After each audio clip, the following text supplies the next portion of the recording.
One of the most intriguing parts of Pokémon Legends Z-A is how it seems to be focused on battling and taking it to a level we have never seen before.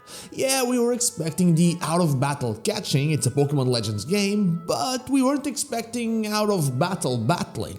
It's all seamless now, and I think it's gonna be a pretty fun time, and honestly, it's something I never thought I'd see in a Pokémon Made series game, basically learning a new battle system while playing Pokémon, but it's all here with wild zones and battle zones. Speaking of those, I do believe there's something about the ZA Royale, and so hey, I'm not so ace trainer, and should we even be battling?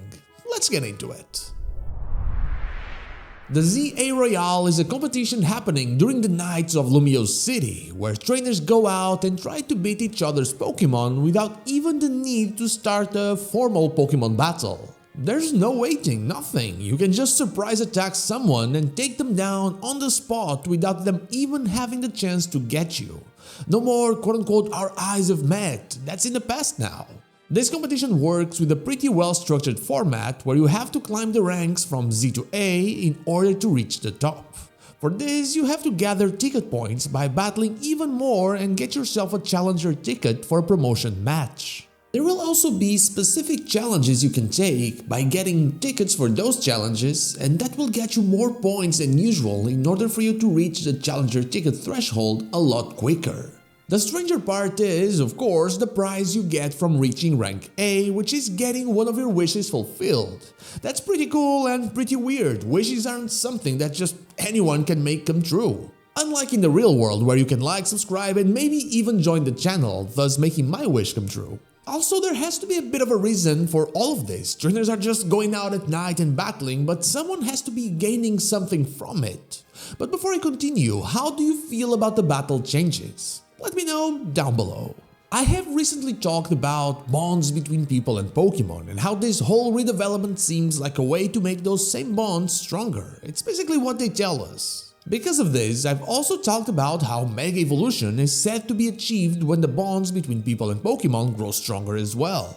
In fact, if we assume that the friendship/affection mechanic basically means you have a strong bond with your partner, then the fact that it is achieved through spending time adventuring with them, feeding them berries and stuff they like, and above all, winning battles, should show you how the whole concept of making people and Pokemon closer is a great way to reach not only the goal of bonding, but maybe even make Mega Evolution more common. After all, it was something that we barely saw in Pokémon X and Y, despite some of its roots originating in the Kalos region.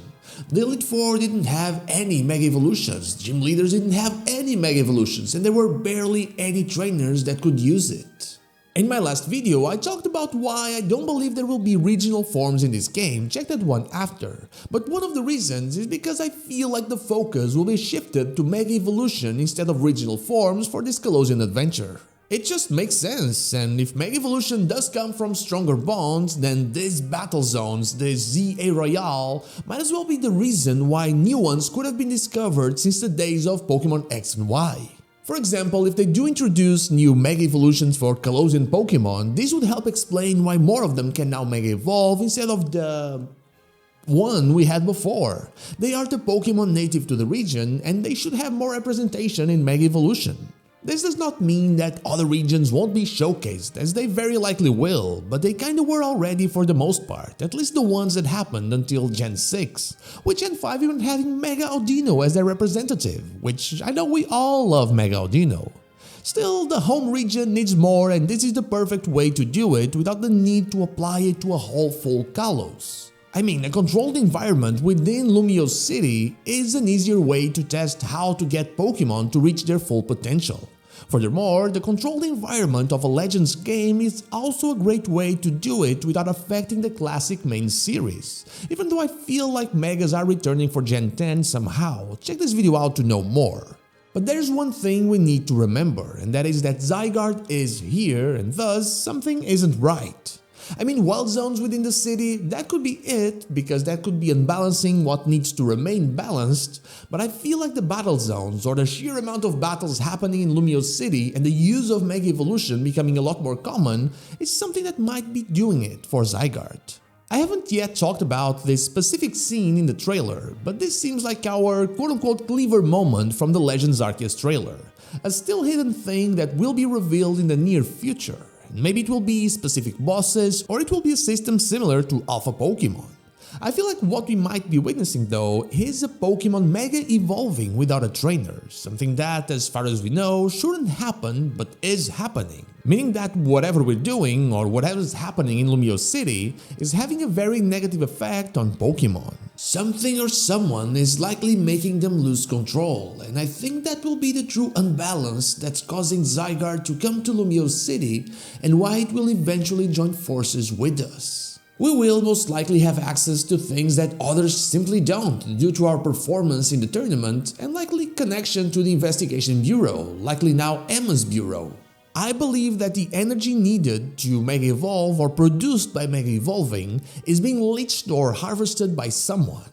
The competition seems to be organized by Quasartico. The same pattern that is on the Rotom Phone app seems to be on their walls, and I do think that someone there is evil, but I don't want to blame the whole company. I think that's way too obvious. And because I don't want to go for that very obvious answer, I kinda have a very crazy theory that you can check out after, but it all just seems to fit just so well. They are redeveloping the city and seem to be the ones organizing the tournament.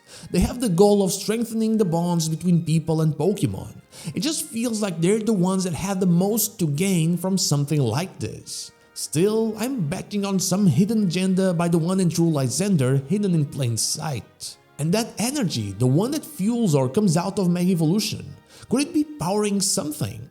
Sycamore theorized that special stones were powered by the Weapons Blast, and the Weapons Blast could be powered, as we saw in X and Y, by Yveltal and Xerneas.